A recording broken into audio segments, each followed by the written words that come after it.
Assalamualaikum warahmatullahi wabarakatuh. Jumpa lagi dengan podcast Ahlan KBRI Riyadh. Podcast kali ini agak lain dari yang lain, yaitu kita menghadirkan Pak Enjang Yusuf. Halo. Pak Enjang ini, kenalan sendiri aja lah Pak. Halo, Assalamualaikum warahmatullahi wabarakatuh. Waalaikumsalam. Perkenalkan nama saya Enjang Yusuf, biasa di Instagram biasanya disebut Enjang in Saudi Arabia. Enjang in Saudi Arabia. Iya, Nah, biasanya influencer ini yang bikin podcast sekarang yang jadi narasumber podcast, Pak. Ini Pak Enjang nih salah satu influencer yang ramai di media sosial, Pak, khususnya di Instagram ya, Pak ya. Iya, lumayan lah. Iya, lumayan. Humble banget Bapak ini, lumayan. Sehari-hari tinggal di mana, Pak? Saya tinggal di Yanbu, Pak. Yanbu itu Di dekat Yanbu Madinah tuh, ya? Ya, dia masih di Provinsi Madinah, sekitar 2 jam lah dari Madinah. Terima kasih sudah datang ke Riyadh, ini jauh-jauh dari Yanbu. Sama-sama, terima kasih sudah diundang oleh Pak Sidki dari KBRI. Ya. Terus kalau Kak Tiro, senang sekali saya bisa hadir di sini. Suatu Ya. kehormatan saya bisa di. Iya, kapan lagi Pak ini Bapak hadir di podcast di KBRI Riyadh? Insya Allah ya nggak pertama terus-terusan. Mudah-mudahan Pak. Mudah-mudahan. Aduh, ini kita ngobrol-ngobrol santai aja Pak Ya, siap, tentang siap. Keseharian Bapak sebagai tenaga profesional di sini bekerja di Aramco Pak ya. Iya betul. Saya Tapi kerja Bapak juga influencer. Itu gimana awalnya Pak cerita jadi influencer itu Pak? Sebenarnya nggak ada niatan untuk jadi influencer sih Kang. Ya. Jadi ya biasalah kita main sosial media. Terus saya punya Instagram account. Awalnya dari kegiatan sehari-hari aja. Kita traveling ke Mekah, ke Madinah, terus suasana kehidupan sehari-hari di Yanbu kayak gitu. Normal lah seperti Instagram yang lainnya gitu. Mulai saya itu agak naik itu kayaknya habis COVID ya. Oke. Nah, habis COVID itu kan ada animo masyarakat Muslim di Indonesia ingin melaksanakan umroh itu Nah, betul. besar banget kan. Iya. Mereka itu kangen banget pengen berangkat umroh, pengen berangkat haji dan ingin tahu information update tentang Mekah Madinah. Iya betul ya, Gitu. meningkat drastis ya jamaah umroh ya pasca ya. COVID. Dari situ tuh saya awalnya itu bikin iseng gitu kan di mobil juga itu ada update visa. Oh, untuk yang umroh. tadi ya, yang Kayaknya ada yang satunya lagi yang malam hari kalau nggak salah. oke. Malam hari saya syutingnya malam hari di mobil, terus saya Bukan yang ini. bukan itu kedua apa ketiga gitu. Oh gitu. Tapi ini yang paling viral kelihatannya ya. Mungkin ya, mungkin ya dari situ akhirnya naik lumayan. Dari kayaknya ini oke juga nih gitu Ya. kan. Bikin informatif kan ya mengenai status update di Mekah Madinah seperti apa, dan itu membuat teman-teman di Indonesia akhirnya jadi pengen tahu ya sekarang gimana ya, bisa nggak ke Saudi Arabia nih, Ya. bisa nggak umroh gitu. Ya ini saya bikin tema-tema yang lainnya yang berhubungan dengan umroh, berhubungan dengan tanah suci gitu. Oh, Yang dari situ oke. mulai naik. Ya. Terus kata istri akhirnya terusin aja, katanya bagus nih, katanya insya Allah manfaat lah gitu ya. Kontennya kan, maksudnya kontennya jelas gitu. Dari situ mungkin ketemu patternnya, ya udah mulai naik gitu. Dari situ. Oke. Sampai saat ini pertumbuhannya berapa Pak follower dari mulai nggak menggarap konten-konten tentang Haramain sampai sekarang semakin aktif tuh pertumbuhannya lumayan pesat ya Pak ya? Lumayan sekarang itu setahun ya, pas setahun kayaknya. Enggak. Saya mulai naik itu dari bulan Oktober kalau nggak salah, tahun lalu. Oktober 2022 kali ya? Enggak, 2003. 2003? Belum setahun ya? Oh belum setahun? Belum setahun. Oh gitu. Nah. Pertumbuhan followernya drastis ya Pak ya? Ya lumayan sih, terakhir tuh saya follower tuh 3.000 kalau nggak salah. Awalnya? Awalnya mulai take off gitu. Ya, sekarang follower Bapak berapa nih? 106.000 Iya 106. dari 3.000, penambahannya berarti luar biasa ya Pak ya? 90.000 lebih. 90.000. Tapi sebenarnya untuk akselerasi follower naik kencang itu sebenarnya di bulan Desember kalau nggak salah. Desember, Januari itu take off-nya kenceng banget naik ke atasnya cepet lah. Tapi setelah itu ya udah mulai Stabil. ya naiknya naik sih tapi stabil nggak melesat banget. Oh, gitu. melesatnya Desember Melesatnya kemarin. di Desember sampai Januari kesininya normal gitu naiknya.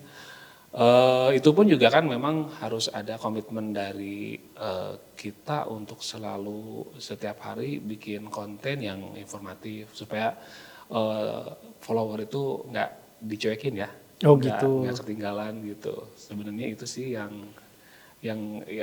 menjadi apa ya namanya challenging juga sih, agak beban juga karena tiap hari harus bikin Oh jadi konten. malah time consuming juga ya Pak, jadi terus menerus dituntut untuk bikin konten dong kalau gitu. Ya sebetulnya kalau misalnya saya ini tergolong yang santai. Ya seandainya saya itu mau terus digeber setiap hari itu misalnya 2 atau 3 konten itu udah bisa lebih dari ini sebetulnya. Saya juga cek di Instagram Bapak itu tidak semuanya tentang konten umroh ya Pak ya. Ya sekarang jadinya beragam kan. Iya betul. Karena kan takutnya orang bosen. Ya betul. Tapi memang konten favoritnya tentang umroh yang paling banyak, umroh. paling banyak yang di ini ya, paling viralnya. Paling viral. Gitu. Umroh, tentang Masjid Nabawi, tentang hotel, review hotel. Oh review hotel. Saya itu kan paling sering review hotel. Iya betul. Saya cek tuh waktu Bapak sama keluarga ke hotel yang di mana gitu ya, di Madinah gitu ya, di hotel apa gitu kan. Iya. Hotel yang wakaf apa gitu ya, wakaf. Ya, wakaf. Usman bin Affan. Oh iya wakaf sahabat Utsman ya, radhiyallahu anhu. Dan satunya lagi mungkin saya itu juga suka mengencourage teman-teman itu kita tuh punya Privilege bukan privilege, punya alternatif untuk berangkat umroh mandiri ya. dari Indonesia. Ya. Nah, terus itu sempat rame tuh karena kan ada peraturan dari Kemenag itu nggak boleh. Terus ternyata ada update terbaru, ternyata Kemenag berembuk dengan MUI ya? MUI juga sama-sama kalau nggak salah sama beberapa provider ya, kayaknya provider visa kalau nggak salah. Akhirnya mereka bikin kayak semacam kesepakatan bahwa boleh tapi dengan syarat. Oke. Gitu. Nah itu yang mungkin saya itu menekankan kepada teman-teman untuk umroh itu ada pilihan, tapi memang harus dilihatin kondisinya. Kayak misalnya yang udah sepuh gitu kan nggak mungkin pakai mandiri ya. Betul. Gitu. Terus habis itu paling yang muda dan yang emang udah biasa kesini mungkin emang nggak perlu pakai travel, ya ngapain harus pakai travel gitu lah. Seperti itu ya. Ya jadi saya lebih menjelaskan secara detail biar dalam mengambil keputusan untuk kita pergi umroh itu seperti apa itu lebih bijaksana gitu. Kan? Jadi jangan sampai yuk kita umroh mandiri biar murah, nggak gitu. Tergantung filosofinya nggak gitu ya. Tapi terus lebih tanggapan audiens gimana Pak? Maksudnya follower Bapak gimana? Misalnya ada yang senang. Ada yang sempat menghujat misalnya ini nge-DM ngapain gitu? Menghujat enggak sih, tapi mereka tuh sempat ada nge-DM sama komen juga. Tapi mereka nggak negatif sih, tapi lebih ke nanya aja. Oh nanya. Lebih ke nanya bahwa itu boleh. Nah sekarang ya MUI aja membolehkan gitu. Betul, kan? Asik kata MUI kan? Asik ya gitu. Tapi karena di Saudi juga membolehkan buka sekarang. Nah sekarang tinggal gimana mungkin antara Kemendag atau mungkin sama KBRI atau KJRI. Karena kan sebenarnya ada isu utama itu ditakutkan mereka tuh overstay dan nggak balik. Loh itu bukan ditakutkan lagi Pak, itu sudah sangat banyak. Itu kan, mungkin isu itu udah lama sebenarnya. Dan kemarin tuh datanya semakin lama semakin naik karena memang follow-nya pun makin banyak ya. Follow-nya kesini makin banyak. Ada juga yang memang mungkin sejak awal itu tidak niat umroh amat. Memang niatnya juga untuk tujuan lain gitu, pakai visa umroh. Kemarin juga saya tuh sempat ngobrol sama pihak provider. Ini provider itu travel agent ya Pak? Provider itu di atasnya travel agent. Oh gitu. Dia yang akan distribute ke travel agent. Itu gimana? Saya bilang gitu. Itu kan harus ada solusi. Gitu kan nggak mungkin juga orang maksa-maksa kita nggak bisa pergi mandiri gitu. Gitu kan. Maksudnya ada beberapa orang yang kayaknya memang harus nggak apa-apa gitu mandiri gitu kan. mereka bikin kayak semacam peraturan, surat perjanjian gitu, dan itu memang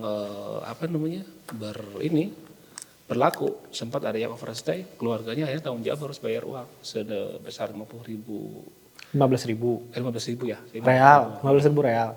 Overstay itu dendanya 15.000 real. Keluarganya yang bayar di Indonesia. Iya. Gitu. Oke. Jadi ya itu sudah berlaku ya, maksudnya udah ketat itu peraturannya sekarang gitu.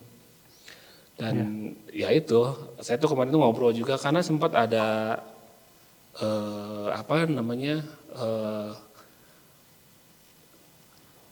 asumsi miring lah bahwa ini masalah duit, masalah takut nanti jamaahnya hilang. Saya bilang gini ke mereka, orang muslim itu di Indonesia tuh banyak, ratusan juta gitu kan. Nggak mungkin konsumen itu pada lari ke semua itu ada rezekinya masing-masing gitu kan. Travel agent punya konsumennya sendiri, yang mau berangkat sendiri juga ada gitu. Jadi bebas aja, saya bilang gitu. Dan nggak perlu takut juga gitu. Banyak juga orang tuh yang malas berangkat. Apa? Ya malas aja berangkat sendiri pakai travel mandiri gitu. Saya pengennya beres aja gitu. Banyak yang kayak gitu kan. Jadi intinya sih bukan di situ, saya bilang. Permasalahannya itu adalah yang paling dikhawatirkan itu adalah overstay. Oke. Sip. Saya bilang kayak gitu, nekenin gitu sama mereka. Oke. Ini balik lagi ke topik nih Pak, tentang influence nih. Tentang influencer di sini itu apa Pak ininya? Tantangannya? Tadi Bapak udah sempat mention juga tantangan jadi influencer di Arab Saudi ini. Tantangannya apa ya? Tantangan itu sekarang tuh jadinya lebih disorot ya. Oleh siapa? Ya oleh follower. Oh gitu. Jadi kalau dulu itu kan kita komen bebas aja, komen di postingannya orang nggak ada masalah gitu kan. Kalau sekarang Bapak ada di sini ya, Bapak di sini ya gitu lah.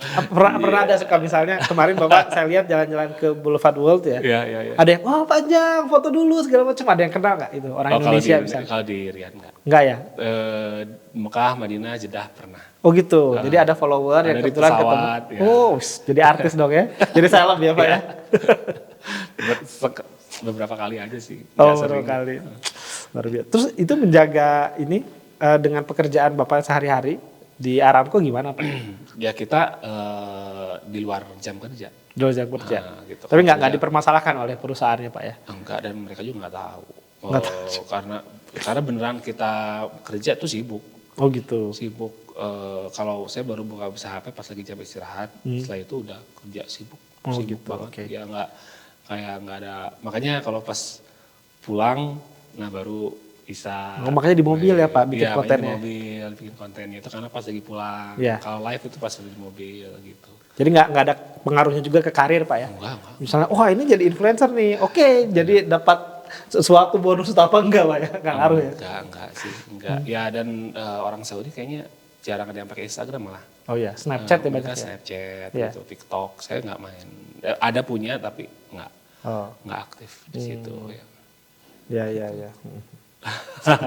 Soalnya saya lihat ini Pak di Saudi ini kan tadi Bapak juga sudah mention ya, mudah sekali orang tuh untuk viral bikin konten tentang Arab Saudi, khususnya umroh ya Pak ya. Betul. Bahkan ada yang sampai bicara tentang visa bebas istilahnya, mereka sering gunakan visa bebas, kaburan atau visa ziarah gitu kan. Itu. Ya itu kan jadi banyak Pak. Nah tapi kan banyak juga yang ternyata informasinya tidak bertanggung jawab, informasinya salah, bahkan cuma menimbulkan kontroversi saja. Iya. Karena mereka pengennya viral aja. Apakah di Arab Saudi ini tanda-tanda kiamat sudah hijau? Nah kayak gitu kan, wah itu. Saya nggak suka. Iya itu ramai kayak gitu Pak. Iya, memancing ya. Iya.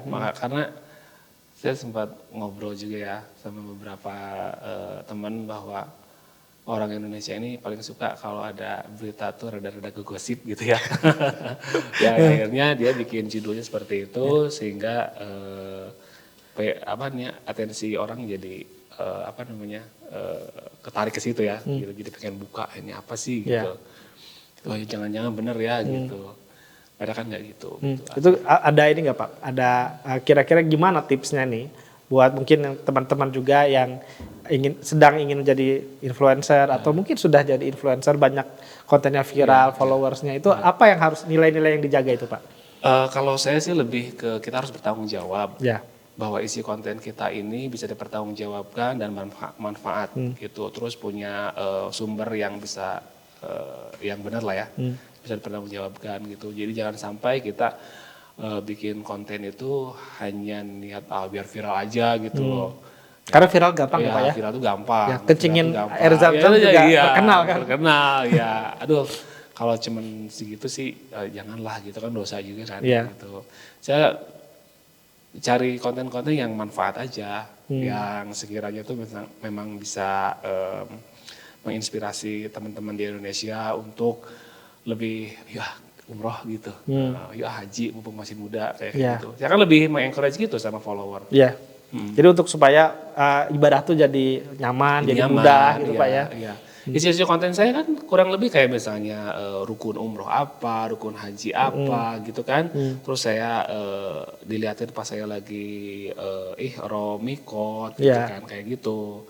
Terus hotel-hotel yang murah apa, hotel-hotel yang bagus apa gitu. Jadi lebih ke emang biar umrohnya dapet lah, vibe umrohnya dapet. Jadi teman-teman di Indonesia tuh udah bisa, terutama yang belum pernah umroh tuh udah bisa bayangan gitu. Itu kan ya lumayan bermanfaat sih kalau menurut saya. Tapi luar biasa loh Pak. Lagi haji sempet-sempetnya itu bikin konten. Saya tuh haji tuh sama seperti Panjang tuh, suasananya kayak gitu kan. Di Mina, di Musdalifah tuh seperti itu. Saya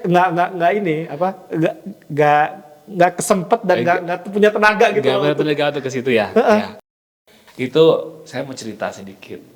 Waktu pas hajian itu, saya tuh haji itu bulan apa sih? Kita tuh Juli. akhir Juni ya? Juni tahun berapa? Tahun 23. Oh, saya 2022 sebelumnya. 2022. Ya, berarti Bapak awal Juli, saya akhir Juni ya? Iya. Gitu ya. Nah, waktu pas akhir April kalau nggak salah, saya tuh dihubungi sama pihak MNC Jakarta. Oh, TV. TV untuk bikin ada kontrak tentang Muslim World judulnya. Muslim Dunia Islam. Oke. Dunia Islam. Sebelumnya episode sebelumnya udah ada yang dari Amerika, terus dari Turki. Oke. Sama satunya lagi dari apa gitu. Iya, saya juga dikontak tuh. Gitu. Kayaknya iya deh. Itu, terus. Kan? Nah, akhirnya saya waktu itu masih ingat, masih di aula waktu itu. Jadi dari kontak sama mereka. Gitu. Untuk bikin apa liputan? Untuk bikin liputan tentang Arab Saudi. Oh, oke. Arab Saudi. Nah, waktu itu di kontrak 24 episode kalau nggak salah. Nah, dari situ yalah bismillah gitu kan. Tapi saya juga nggak mau ada yang terlalu susah gitu ya. Karena kan saya juga kerja. Itu kan yang utama. Akhirnya oke, fine. Pas itu karena melewati kontraknya, melewati masa haji itu, mereka seneng tuh dapat. Oh gitu. Tapi akhirnya ngeliput buat MNC juga itu ya? Itu memang buat MNC. Oh, liputan gitu. Itu semua buat MNC. Oh, gitu, oke. Gitu, buat MNC World ya. Ya lumayan agak ke expose ya di situ sebetulnya.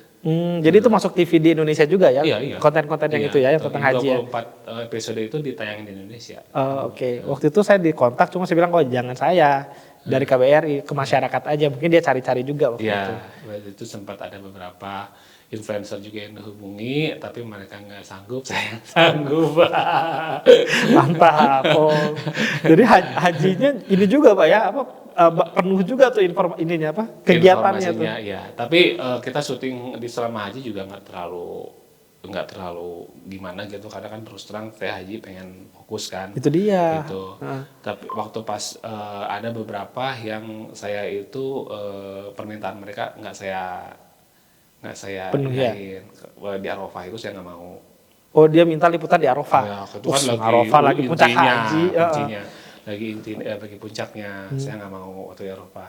Jadi cuman hanya pembukaan, suasana sebelum masuk jadwal Arafah itu, udah saya matiin. Dan memang alhamdulillahnya waktu itu sama Allah dimatiin tuh si sinyalnya, saya nggak bisa di Arafah itu.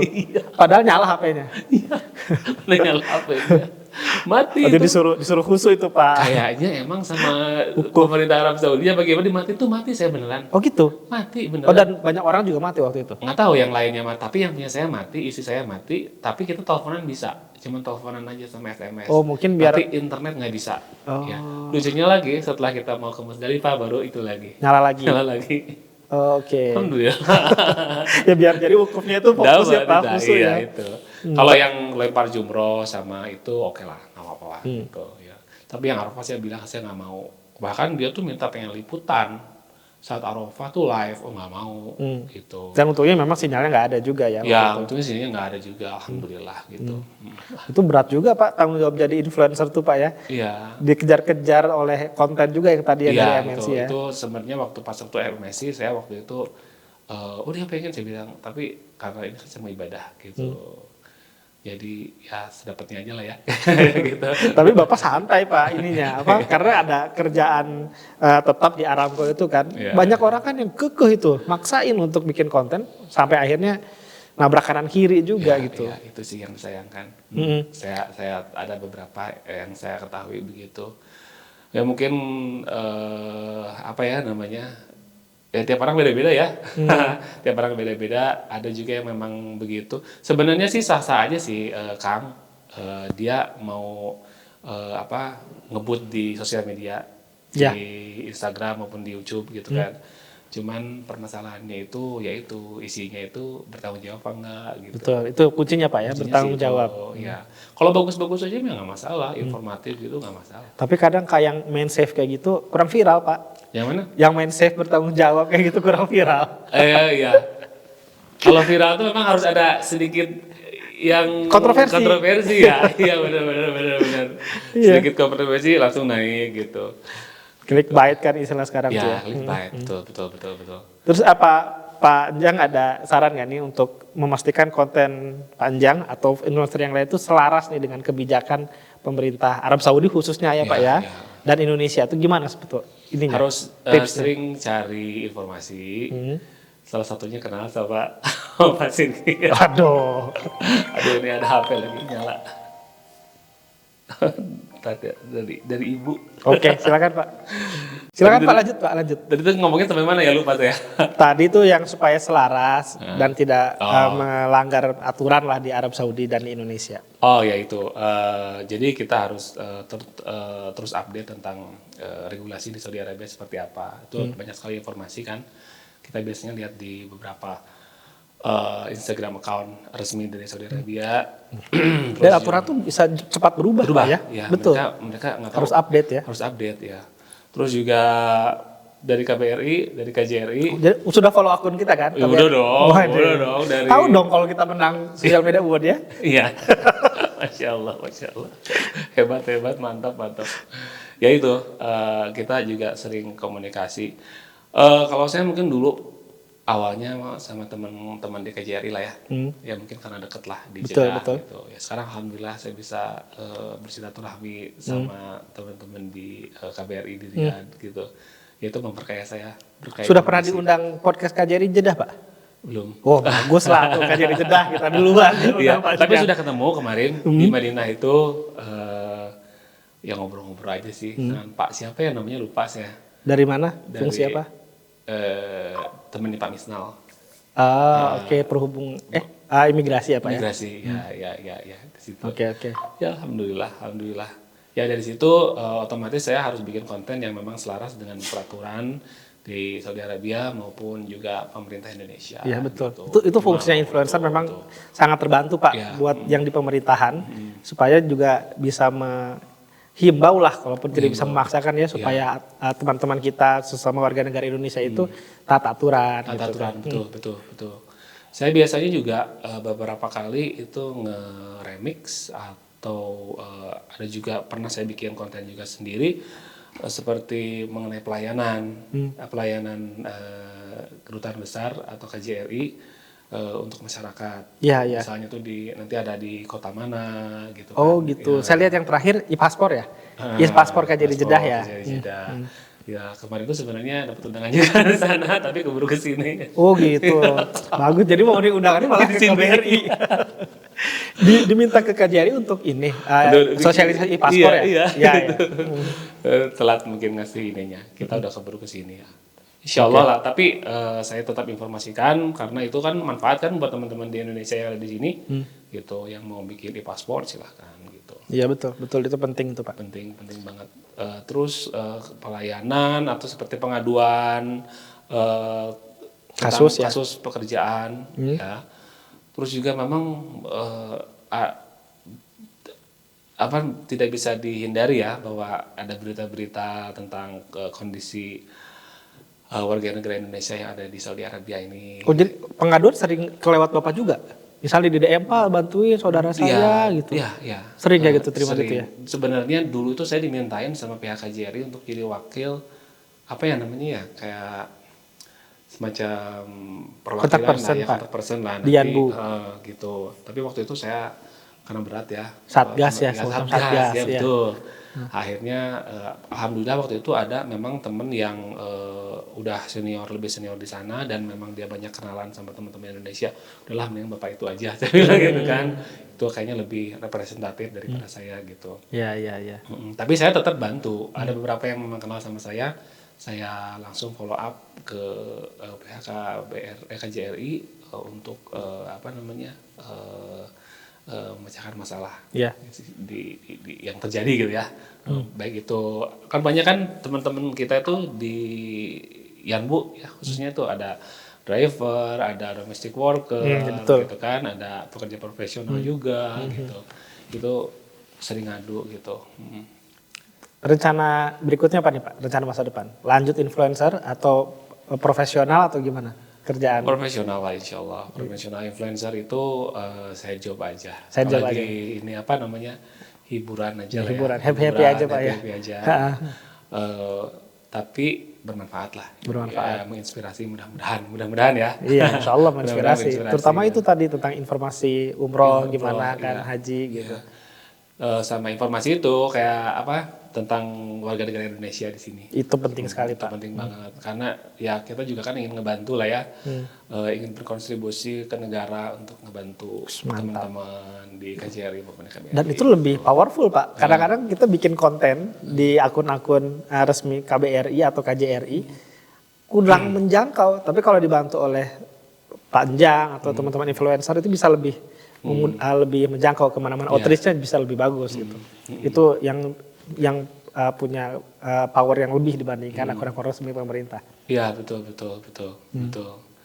Tapi challenging juga sih karena cara menyampaikannya ke mereka juga kan jangan salah juga gitu kan. Iya. Supaya mereka gimana caranya supaya mereka itu nge-absorb informasi ini dengan jelas gitu. Itu sih. Ya. Oke, mungkin ini terakhir Pak. Gimana? Atau panjang ada? Iya, aku ada pertanyaan dong. Ini kan bukan wawancara ya, ini podcast. Jadi ini mau curhat sedikit nih. Iya. Kita ini warga negara Indonesia yang tinggal di Saudi Arabia ini, alhamdulillah senang. Tapi kita ini banyak menemukan permasalahan dalam ini loh, ngurus anak-anak. Ya, gitu.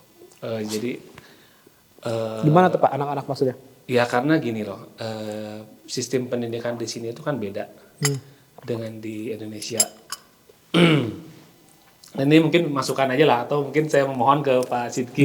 Gimana kalau kita bisa bantu? Jadi di sini tuh kan susah untuk mendapatkan pendidikan tuh yang sesuai gitu kan. Kita dihadapkan dengan pilihan yang rumit sebenarnya gitu. Apakah anak kita ini nanti besarnya akan balik ke Indonesia, apa selanjutnya tetap tinggal di sini, apa bagaimana masa depan anak kita itu seperti apa? Kan harus ditentukan dari sejak kecil kan gitu. Pendidikannya mengambil pendidikan apa? Apakah pendidikan kurikulum Indonesia, apa kurikulum internasional? Atau ada beberapa teman yang memang tinggal di Tanah Suci itu enggak, kalau saya pengennya anak-anak saya tuh ke Islam gitu full gitu kan. Dan ternyata di lapangan nih, fakta di lapangan itu banyak orang itu yang enggak mulus gitu loh untuk si anak ini mendapatkan pendidikan yang sesuai dengan apa yang mereka inginkan gitu loh. mungkin agak bingung ya, Maksudnya kayak gini loh. Ini contoh kasus ya. Ada beberapa temen, mungkin anak saya juga nanti, ketika sekolah di Saudi Arabia itu kan saya ngambil international school, sampai ke Indonesia itu tuh nggak laku. Mau masuk ke perguruan tinggi negeri Jadi susah. maksud Panjang tuh apa Pak, sekolah Indonesia di luar negeri? Iya, nah kan sekarang ini kan yang ada cuma ada di SIR sama SIJ gitu loh. Nah ini bagus nih. Kenapa nggak bikin di Madinah gitu loh? Jadi kita itu di Arab Saudi ini ada 2 sekolah Indonesia, satu di sekolah Indonesia Riyadh, satu sekolah Indonesia Jeddah, ya. Kemudian ada juga kelompok belajar di Mekah. Di Mekah. Nah, tapi sekolah Indonesia Riyadh itu melayani juga kelas jarak jauh Pak. KJJ. Anak Bapak juga ikut online begitu kan? KJJ. Ya.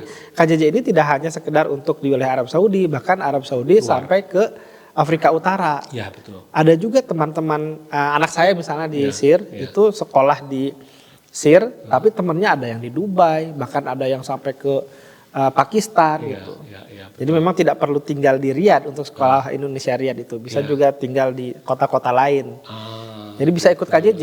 Dan itu sudah kita sempat sosialisasikan juga ke lewat medsos juga dan podcast bahwa waktu itu mengundang atas pendidikan dan kebudayaan untuk bicara tentang silakan daftar KJJ dan itu adalah tugasnya untuk memudahkan yang tadi Panjang bilang mudah-mudahan menjadi solusi dari permasalahan banyak WNI yang tinggal di Arab Saudi itu susah mengakses pendidikan ya sekarang melalui online caranya, solusinya dengan online.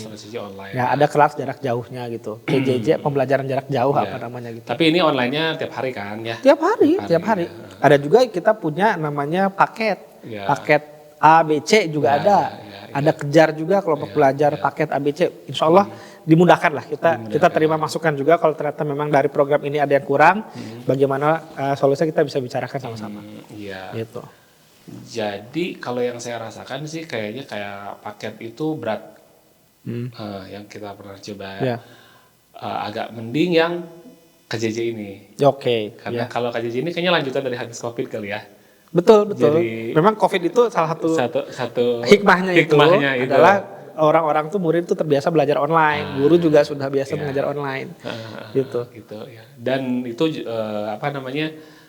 bisa menjamin juga ya kalau misalnya anaknya memang bagus bisa lanjut ke perguruan tinggi di Indonesia kan ya. Betul, malah tidak hanya di Indonesia Pak, tapi juga beberapa universitas menerima ijazah dari sekolah Indonesia di luar negeri. Contohnya yang saya tahu di Belanda itu menerima ijazah dari sekolah Indonesia saja. Tapi kan sekolah Indonesia di luar negeri juga diartikan sekolah Indonesia juga sekolah negeri. Bahkan ada teman-teman dari SIDH Sekolah Indonesia di Den Haag itu diterima di universitas di Belanda. Mungkin di Saudi beda kasusnya situasinya, tapi di SILN di Arab Saudi juga bisa mendaftar ke Belanda kalau misalnya dibutuhkan atau ke negara lain yang menerima ijazah sekolah Indonesia. Gitu. Nah kan Pasir gini kan juga ada putranya juga kan. Iya, tapi saya masih SMP Pak putranya. Tapi sudah ada ini nggak planning sekiranya tuh kira-kira mau diarahkan kemana? Mungkin kali aja itu menginspirasi teman-teman. SMP masih ada waktu Pak, masih ada waktu untuk saya kira. Iya masih ada waktu untuk sekarang dinikmatin aja dulu ya. Iya betul, paling insya Allah pulang ke Indonesia ya sekolah di Indonesia lagi. Gitu ya. Oke, Panjang ini kita udah hampir 30 menit Panjang. Kita bisa lanjut ngobrolnya. Tapi untuk menutup podcast kita kali ini, mungkin Pak Anjang ada pesan-pesan untuk teman-teman influencer atau calon influencer yang ingin jadi influencer, bagaimana caranya supaya mereka bisa menjalani influencernya. Tadi Pak Anjang bilang dengan bertanggung jawab, tapi juga sekaligus mungkin punya karir profesional yang tetap dijaga. Itu gimana Pak? Nah ke situ mungkin Pak. Gitu ya. Buat teman-teman yang ingin menjadi influencer, tipsnya apa ya? Yang pertama sih harus bertanggung jawab. Jadi semua informasi itu harus benar gitu ya. Kedua harus punya ciri khas. Terus juga harus rutin. Jadi memang kalau melihat dari niche-nya itu ada di algoritmanya Instagram itu si influencer itu harus rutin terus konsisten bikin apa namanya konten-konten yang baru. Oh gitu. Gitu, iya. Jadi dan harus rajin ini juga apa ngebales komen, ngebales DM, terus nge-like juga. Itu akan menaikkan algoritma dari konten. Oke. Gitu, ya. Jadi memang harus ada apa ya komitmen. Ya, itu yang berat itu ya. Ya. Dan komitmen setiap hari Pak ya. Iya, bertanggung jawab, komitmen, ya, be kreatif, be yourself. Oke Pak Anjang, terima kasih sudah banyak. ngobrol-ngobrol ini. Sudah dari Yanbu ke Riyadh. Ya, Untuk sama-sama, podcast Pak. ini insya Allah bermanfaat untuk para penonton podcast kita. Baik, terima kasih. Itu podcast kita hari ini dengan Pak Anjang Yusuf. Atau dikenal Anjang in Saudi Arabia di Instagram. Mau podcast tentang apa lagi, jangan lupa komen di bawah. Demikian, terima kasih. Assalamualaikum warahmatullahi wabarakatuh. Terima kasih Pak.